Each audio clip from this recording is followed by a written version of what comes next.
मुझे क्या पता, अगर फोन साथ होता तो आज मैं यहाँ ना होती। धुआं, चीखें और एक जलता हुआ घर। उस दिन सब कुछ छीन गया था विवेक से, और आज सालों बाद एक और आग जल रही है। इस बार अदृश्य है मगर हर किसी को निगल रही है। हर एपिसोड में एक नया इंसान फंसता है, हर किरदार के साथ रहस्य और गहराता है, और इस सिस्टम के पीछे कौन है ये कोई नहीं जानता। आइए पूरी कहानी सुनते हैं इस वीडियो में। अंत तक जरूर बने रहें, आपको मजा आएगा।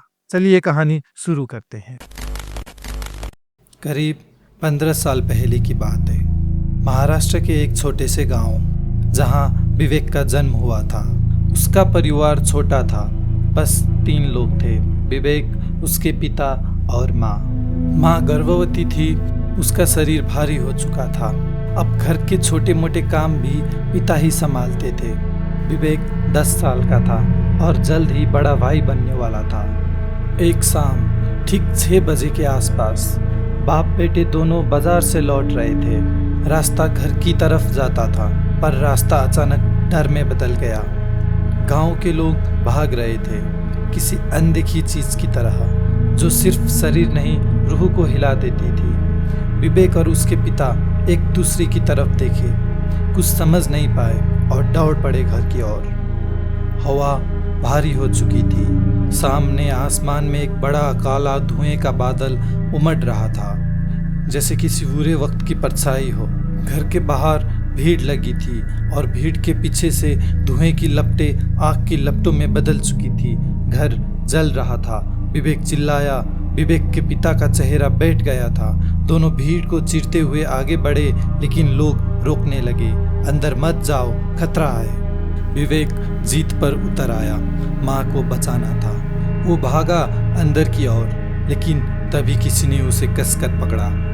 एक बुजुर्ग आदमी, झुर्रियों से भरा, लेकिन आंखों में सच्चाई थी। वो पिता के सामने खड़ा था। धीरे से बोला, वो अंदर ही थी। सुनते ही विवेक का शरीर कांप उठा। उसके पैर जमीन पर जवाब दे चुके थे। वो वहीं धूल में गिर गया। रात गहराई ले चुकी थी। नींद नहीं, बेचैनी थी विवेक की आंखों में। दीवार अब पहले से थोड़ी और अंदर आ चुकी थी, जैसे वक्त खुद उनकी तरफ बढ़ रहा हो। विवेक अचानक उठता है। हवा में एक बेचैन हलचल। वो दौड़ पड़ता है बिल्डिंग के पीछे की तरफ। रवि भी उसके पीछे पीछे भागता है। अब वहाँ से कुछ और आगे बढ़ चुकी थी अदृश्य दीवार की हल्की सी रेखा। वो जमीन से एक लकड़ी उठाता है और नापने लगता है, एक इंच। कितनी अंदर आई है ये दीवार। लकड़ी पर एक निशान लगाता है, फिर मुड़कर रवि से कहता है, हमें एक बार फिर से अंदर जाना होगा। रवि चौंकता है।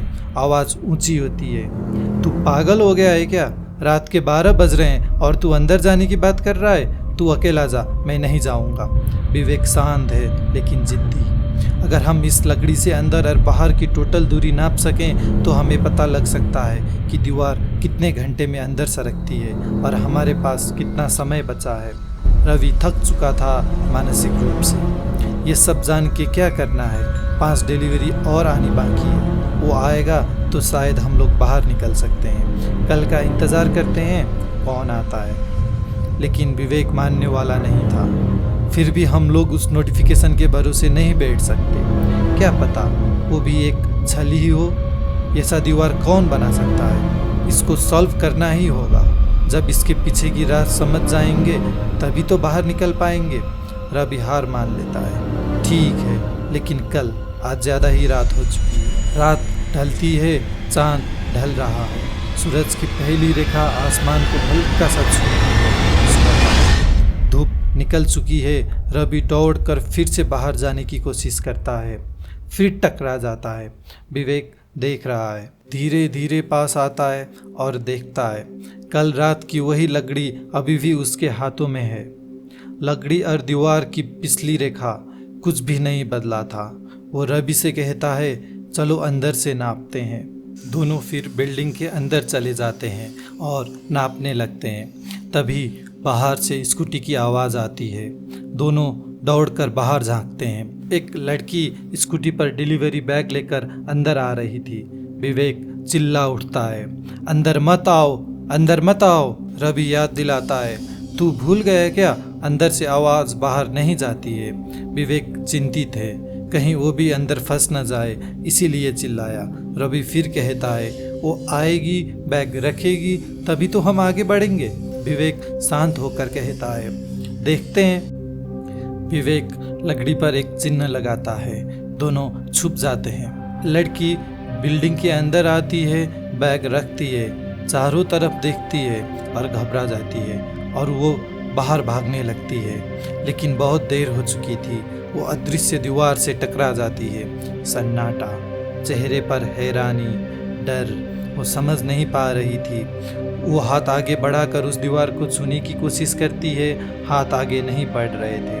तभी पीछे से आवाज़ आती है, सुनिए। लड़की बुरी तरह घबरा जाती है, पलटती है, बिना कुछ देखे सीधा मुक्का मारती है। विवेक जमीन पर गिरता है। रवि कुछ भी सोचे बिना लड़की को भी एक मुक्का मार देता है, लड़की भी गिर जाती है। लड़की अब एक पुराने सूखे पेड़ से बंधी हुई थी, रस्सियां कसकर बांधी गई थी, बेहोश पड़ी है, चेहरे पर खरोंचे, बाल बिखरे हुए। पास ही बैठा है रवि, विवेक को सहारा देता हुआ। विवेक धीरे से आंखें खोलता है। क्या हुआ था? रवि मजाक उड़ाते हुए कहता है, तुझे लड़की का मुक्का पड़ा था। विवेक हैरान होता है, झटका सा लगता है। इतनी मासूम सी लड़की का इतना जोर का मुक्का, इसे क्यों बांध के रखा है? रवि मुस्कुराते हुए, मुक्का कैसा था? विवेक गाल पे हल्का सा हाथ रखकर खुद ही कहता है, इसलिए बांध के रखा। इसी बीच लड़की की पलकें हिलती है, धीरे धीरे होश में आती है, जैसे कोई भूचाल से जागा हो। उसकी सांसें तेज है, आंखें डरी हुई, वो चीख पड़ती है, छोड़ो मुझे। रवि हाथ उठाता है, डर नहीं, भरोसा के लिए। हम लोग तुम्हें कुछ नहीं कर रहे हैं, तुमने इतनी जोर से मारा इसलिए बांधना पड़ा। लड़की हाँफते हुए, कौन हो तुम लोग? विवेक पास आकर कहता है, रुको, मैं समझाता हूँ सब कुछ। लड़की बोलती है, पहले खोलो मुझे। रवि गंभीर हो जाता है, मारोगी तो नहीं? लड़की बोलती है, नहीं मारूंगी। रवि रस्सियाँ खोल देता है और दोनों जोर से भागते हुए पीछे जाते हैं। लड़की सोचने लगती है, मुझे डरना चाहिए, ये लोग खुद डरे हुए हैं, क्या हो रहा है यहाँ पे? रवि सांस लेता है, फिर पूछता है, तुम्हारा नाम क्या है? लड़की बोलती है, श्रेया। विवेक आगे आता है, देखो श्रेया, हम दोनों कल से यहाँ पर हैं। ये अदृश्य दीवार हमें रोक कर यहाँ रख रही है। तुम धीरे धीरे सब समझ जाओगी। मुझे कुछ समझ में नहीं आ रहा है। रवि और विवेक दोनों अपने फ़ोन देखते हैं। 3 डिलीवरी कंप्लीट का नोटिफिकेशन आया होगा। दोनों जेब से फ़ोन निकालते हैं। कोई बताएगा मुझे क्या हो रहा है? लड़की बोलती है, रवि, मेरे में तो कोई नोटिफिकेशन नहीं आया, तुम्हारे में आया क्या? विवेक, नहीं आया है। रवि, अब तक तो आ जाना चाहिए था। विवेक थोड़ा चिंतित होकर, श्रेया तुम्हारा फ़ोन देखो तो। श्रेया याद करते हुए डरती है, मेरा फ़ोन तो स्कूटी में ही है। रवि चौंक उठा, दोनों तेजी से दीवार की तरफ दौड़ते हैं। वहाँ एक बार फिर दीवार की लकीरें थोड़ी और अंदर सरक चुकी थी। घबराहट बढ़ती है, तभी दोनों के फ़ोन में एक साथ नोटिफिकेशन आता है। रवि बेकार में घबरा गया था, आया ना नोटिफिकेशन, लेकिन जैसे ही दोनों स्क्रीन देखते हैं, चेहरे का रंग उड़ जाता है। 2 out of 7 deliveries completed, please complete remaining deliveries in time. अब भागते हैं सीधा श्रेया की तरफ। विवेक पूछता है, तुमने बैग कहाँ रखा? श्रेया कहती है, 5th फ्लोर में, वहाँ पहले से 2 बैग था। रवि ज़मीन पर बैठता है, सर पर हाथ रखता है। तुम गलत जगह पर पहुँच गई, किसी और को यहाँ आना था। श्रेया घबरा कर, नहीं, सही जगह पर ही आई हूँ। पहले गई थी दूसरी जगह, लेकिन लोकेशन चेंज हो गया। 1000 ज़्यादा देने की बात की, फिर इस मनुष्य जगह पे भेज दिया। ज़्यादा की लालच में मैं यहाँ आ गई। रवि और विवेक एक दूसरे को देखते हैं। रवि, हमारे साथ भी यही हुआ था। विवेक, इसका मतलब डिलीवरी कंप्लीट होने के लिए फ़ोन को भी अंदर होना ज़रूरी है। श्रेया, सब कुछ मेरे सर के ऊपर से जा रहा है। रवि पूछता है, ऊपर जब तुम गई थी तुम्हें कुछ अलग सा महसूस नहीं हुआ? श्रेया कहती है, नहीं, कुछ नहीं हुआ। हाँ, जब 2 बैग देखा तो लगा बैग भी यहीं छोड़ के जाना है, इसीलिए 1000 ज़्यादा दे रहे थे। यही सोच के बैग छोड़कर नीचे उतर गई। विवेक गहरी सांस लेकर कहता है, तो यहाँ ये चल रहा था, इसका मतलब ये जगह हमसे नहीं हमारे फ़ोन से जुड़ी हुई है, हमें नहीं हमारे फ़ोन को पहचानती है। श्रेया डरती हुई कहती है, मुझे समझाओ जल्दी, मुझे डर लग रहा है।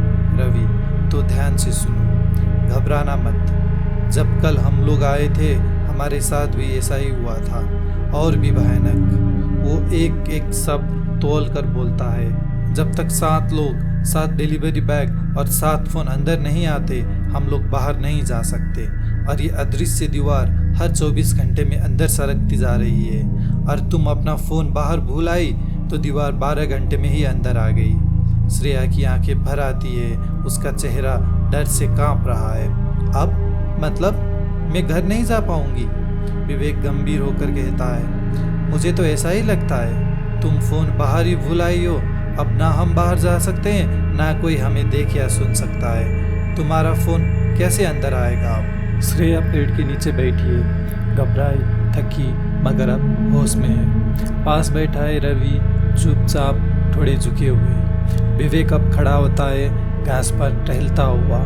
कुछ सेकंड की चुप्पी के बाद रवि धीरे से कहता है, बाकी लोगों का भी इंतज़ार करते हैं, कुछ न कुछ निकल सकता है। वो मुड़कर देखता है श्रेया की ओर। तुम क्या करती थी पहले?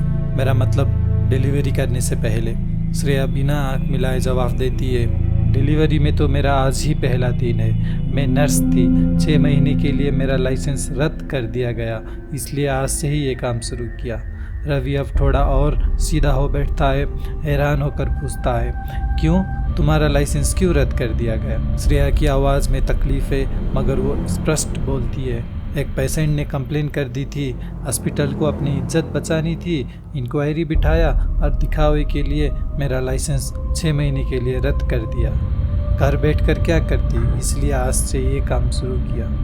रवि थोड़ी देर शांत रहता है, फिर जैसे कोई टुकड़ा जुड़ता है, मुझे भी थोड़ा कुछ समझ में आ रहा है। हम सब ऐसे लोग फंस रहे हैं जो मजबूरी में ये काम कर रहे हैं, और सबका अपना अपना अलग पैसा है। मेरा भी कल आखिरी दिन था, मैं गांव जाने वाला था, तुम्हारा आज पहला दिन है। रवि सिर झुकाता है, आंखें बंद करता है, सोचते सोचते दिमाग चकरा रहा है। विवेक सामने देखता है दीवार की ओर। पहले तो हमें उस दीवार की दूरी और उसका समय नापना होगा, चलो अंदर। श्रेया जल्दी से कहती है, मैं यहीं रुकूंगी, तुम दोनों जाओ बिल्डिंग के अंदरूनी हिस्से में। रवि और विवेक हाथ में वही लकड़ी लिए धीरे धीरे नापते जा रहे हैं फर्श और दीवार की दूरी, दोनों गंभीर जैसे हर इंच मायने रखता हो। फिर बाहर तक आते हैं, तेजी से नज़र उठती है, दीवार और ज़्यादा अंदर आ चुकी है, धड़कनें तेज।